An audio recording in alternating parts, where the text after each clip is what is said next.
बच्चों, आप लोग कैसे हैं? उम्मीद करते हैं ठीक होंगे, स्वस्थ होंगे, मस्त होंगे। तो पिछले वीडियो में हम लोग त्रिकोणमिति चैप्टर नंबर 8.1 के जो महत्वपूर्ण क्या था तो फार्मूला उसको देखे हैं। तो आज हम लोग उसी फार्मूला के बेस पर कुछ सवाल लेके आए हैं। तो आइए चलिए सीखते हैं। सवाल क्या दिया हुआ है? दिए गए चित्र में निम्नलिखित के मान ज्ञात करें। यानी चित्र क्या दिया हुआ है, ध्यान से देखिए। चित्र यानी त्रिभुज, कौन सा त्रिभुज दिया हुआ है?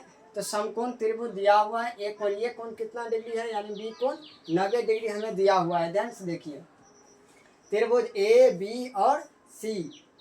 तो बी कोण कितना है, 90 डिग्री। तो 90 डिग्री के सामने वाला भुजा क्या होता है, कर्ण। तो ये सब आप लोग को अच्छी तरह से हम समझा दिए हैं। तो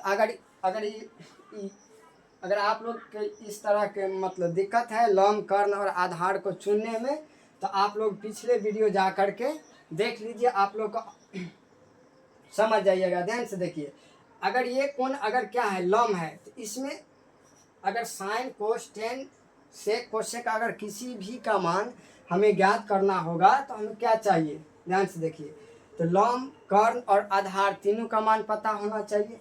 तो यहाँ पर क्या दिया, यहाँ इस त्रिभुज में देखिए तो लंब का मान नहीं दिया हुआ है, सिर्फ अगर इसको माने तो आधार दिया हुआ है और लंब दिया हुआ है, लेकिन कर्ण का मान नहीं दिया हुआ है। तो कर्ण का फॉर्मूला क्या होता है? तो कर्ण निकालते हैं। कर्ण बराबर क्या होता है, रूट अंदर लंब का स्क्वायर प्लस क्या, आधार का स्क्वायर। रूट अंदर लंब का स्क्वायर प्लस आधार का स्क्वायर। तो लंब कितना, अगर लंब 3 मानते हैं, 3 का स्क्वायर प्लस आधार 4। आधार कितना है, 4। 4 का स्क्वायर, 3 का स्क्वायर 9 और 4 का स्क्वायर 16। तो 9 और 16 को जोड़ दीजिए 25। अब 25 का वर्गमूल कितना होता है, 5। 25 का वर्गमूल कितना होता है, 5। तो हमें कर्ण का मान कितना निकल के आ गया, तो 5 आ गया। कितना निकल के आ गया, 5 आ गया। यानी हमें लंब, कर्ण और आधार तीनों भुजा पता हो गया। अब ध्यान से देखिए, हमें क्वेश्चन क्या कहता है, 1 नंबर में यानी साइन सी का मान लिखे। साइन सी का मान ज्ञात करें। ध्यान से देखिए, ये क्वेश्चन दिया हुआ है, इतना का मान हमें लिखना है। तो साइन सी 1 नंबर में क्या कहता है, साइन सी का मान लिखे। साइन सी, तो सी जो कोण यहाँ पर दिया रहेगा, चाहे ए कोण दे या सी कोण दे, तो जो कोण दिया रहेगा, जैसे यहाँ पर साइन सी यानी सी कोण दिया हुआ है ना, तो सी कोण के वहाँ पर क्या मानेंगे, थीटा मान के चलेंगे। कि किस कोण को थीटा मान के चलेंगे, सी कोण को। जब सी कोण को थीटा मानेंगे ना, तो थीटा के सामने वाला भुजा क्या होता है, लंब होता है। और हाँ, थीटा के सामने वाला भुजा क्या होता है, लंब, और नीचे वाला क्या होता है, आधार। यानी कोण के जो नीचे वाला होता है वो आधार होता है, थीटा के सामने वाला भुजा लंब होता है। तो ध्यान से देखिए, साइन सी यानी साइन बराबर फार्मूला क्या होता है, लंब बट्टे कर्ण। लंब बट्टे कर्ण। तो अगर यहाँ पर हम लंब का मान देखें, क्या किसका मान देखें, लंब का, तो ये कोण जब थीटा है सी कोण, तो लंब का मान कितना हो गया, 3, यानी ए बी। ध्यान से देखिए, ए बी। और कर्ण का मान कितना है, ए सी। कर्ण का मान ए सी कितना है, ए सी। तो साइन सी का मान कितना आ गया निकल करके, तो ए बी का मान 3 और ए सी का मान 5, यानी 3/5। और 2 नंबर में क्या दिया है, ध्यान से देखिए, किसका मान पूछ रहा है, तो कोस सी। किसका मान, तो कोस सी। यहाँ पर भी हम क्या करेंगे, सी कोण को थीटा लेंगे, तो सामने वाला भुजा क्या होगा, लंब हो जाएगा। हाँ, ये वाला भुजा क्या होगा, आधार होगा। तो कोस बराबर क्या होता है, आधार। क्या होता है, आधार बट्टे कर्ण। क्या होता है, आधार बट्टे कर्ण। तो आधार यहाँ पर अगर देखेंगे तो क्या होगा, बीसी भुजा। कौन सा भुजा, बीसी भुजा हो जाएगा। ध्यान से देखिए। और कर्ण की बात करें तो एसी भुजा। कौन सा भुजा, एसी भुजा। ध्यान से देखिए, तो कोस सी बराबर कितना होगा, ए बी भुजा का मान 4। कितना है, 4। ध्यान से देखिए, और एसी भुजा का मान 5, यानी कोस सी का मान कितना आ गया, 4/5। कोई दिक्कत नहीं। अब क्या दिया है 3 नंबर में, टेन सी। 3 नंबर में क्या दिया हुआ है, टेन सी। क्या दिया हुआ है, टेन सी। ध्यान से देखिए, तो टेन सी को क्या लिखेंगे, ध्यान से देखिए। पहले आइए किस में, फिगर में। अगर इस कोण को जब हम थीटा मानेंगे, ये वाला भुजा यानी ए बी भुजा क्या होगा, लंब, और ये बी सी भुजा क्या होगा, आधार होगा। कोई दिक्कत नहीं। तो टेन थीटा बराबर फार्मूला होता है लंब। क्या होता है, लंब बट्टे आधार। क्या होता है, लंब बट्टे आधार। अगर यहाँ पर सी कोण थीटा के अनुसार अगर हम देखें, तो ए बी भुजा क्या होगा, लंब। ए बी भुजा लंब और बी सी भुजा आधार।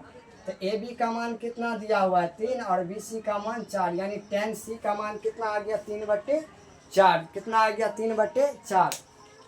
ध्यान से देखिए, इसको हम निकाले।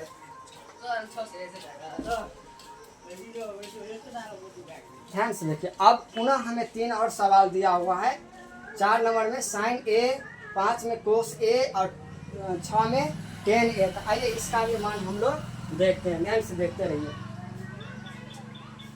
4 नंबर में क्या दिया हुआ है, sin a का मान पूछता है ना, किसका मान पूछता है, sin a का मान। जब पहले जब c था ना, कोण क्या था c, तो c कोण थीटा लेते थे, लेकिन अब क्या है a कोण जब थीटा लेंगे ना, किस कोण को a, इसको अगर हम थीटा मानते हैं तो a के सामने वाला भुजा क्या होगा लंब, यानी BC भुजा क्या होगा लंब, और AB भुजा क्या हो जाएगा आधार, और AC भुजा कर्ण। ध्यान से देखिए, तो sin a बराबर फार्मूला सेम ही रहेगा, क्या लंब बटे कर्ण, फार्मूला सेम ही रहेगा।